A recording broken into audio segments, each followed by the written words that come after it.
Bill Simmons shared on his podcast recently some very interesting insight of what may have been going on behind the scenes around this Robert Sarver situation.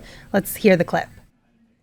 What I heard was there was one last piece, that a card that the league was going to play where MJ was going to be the last piece to come out and implore Sarver to sell. And that would have been a death blow for him and hugely embarrassing for a bunch of different reasons. That never had to happen, but it was going to happen. And I think once Sarver knew that Jordan was looming after LeBron, after Chris Paul, after some of the other people, the minority owner, then that was it.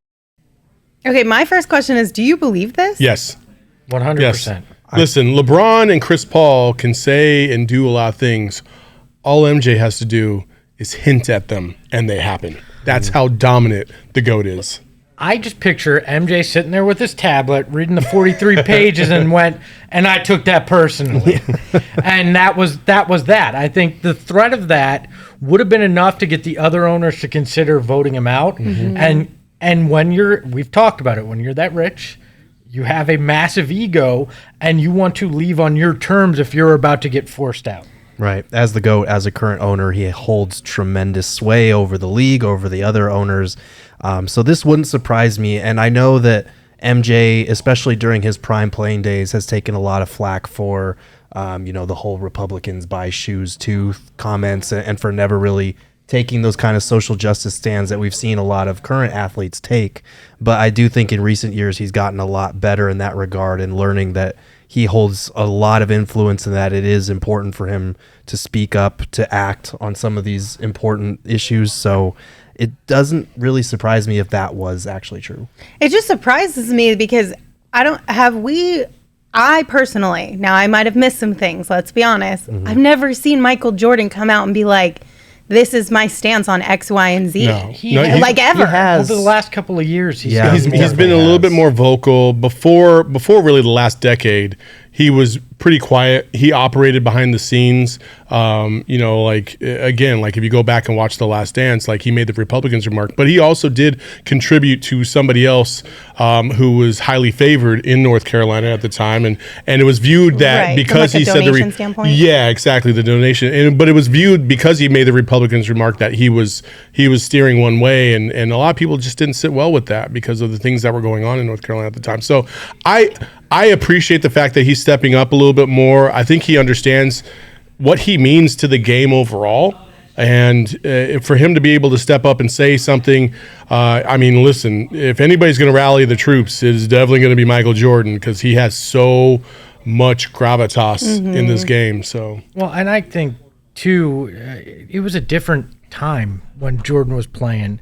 It wasn't the player empowerment era, so there were still things you could say that could damage your career even if you were the most powerful athlete at the time. So I don't hold it against him during his playing days, but we knew he wasn't going to say people who use racist terms that don't have animus in their heart but maybe could be racist own franchises too in this case. It wasn't going to be like, or buy franchises too. It wasn't going to be like the shoe thing here. He was going to take a stance. And I have to say something. For the first time in my life, 30 years, I have hated Michael Jordan. I refuse to admit that he was better than Charles Barkley, that he was the best player ever. But you know what? Today on this program, I am officially dropping that stance after 30 years of ignorance and saying, Michael Jordan, you are the GOAT. You are the greatest basketball player of all time, and I hold no animus in my heart for you anymore. I applaud you for doing the right thing and helping Phoenix out. Thank you, sir. How am I supposed to take you seriously from now on? With the Charles Barkley thing? I mean, I was 9 when his team ripped my heart out. What do you want? It wasn't logic-based. But it's been 30 years. Yeah, I hold grudges, Saul. Oh, my God. It's like, want to find out? Water is wet? What? It's okay. We need to clip that whole segment there before we got into that. I do want to bring up, though, because this shouldn't be surprising based on what he said in the wake of the Donald Sterling thing, because he did come out and release a statement and said he hoped that Adam Silver would come down hard on Sterling. There's no place in our league for that kind of racism and hatred.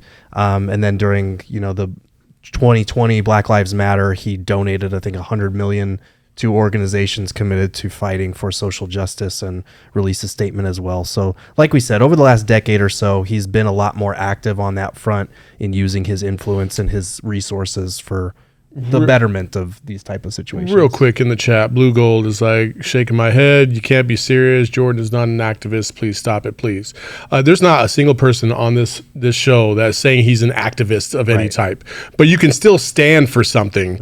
And if that's what he did, then cool. Nobody's saying that he's going out there leading the charge on a variety of different topics or issues and standing up against. We're not saying that. But what we are saying is that he stood up in this instance, or is rumored to have stepped up in this instance, to get rid of a person that is widely viewed as somebody that does not follow the NBA quote unquote code that they have kind of established here since Adam Silver took over. So move along. Okay. You could also throw some weight around behind the scenes and push for change without being a public type of an activist, or the type of activist that we sort of associate that word with, right? Right. You can still, and Michael Jordan is one of those people who has a lot of weight he can throw around and make things happen by simply, like Bill Simmons was saying here, just even say, hey, if you don't do this, I'm going to come out and say something. But we're not saying he's like a quote unquote activist, but that doesn't mean that he didn't actively participate in this. And he can do something that's right, even if it's in his best self-interest here too, which it was. Having the disgraced be one of the 30 owners that are in his club hurts him as well as an owner. So standing up was in part good for himself too, and there's nothing wrong with that either.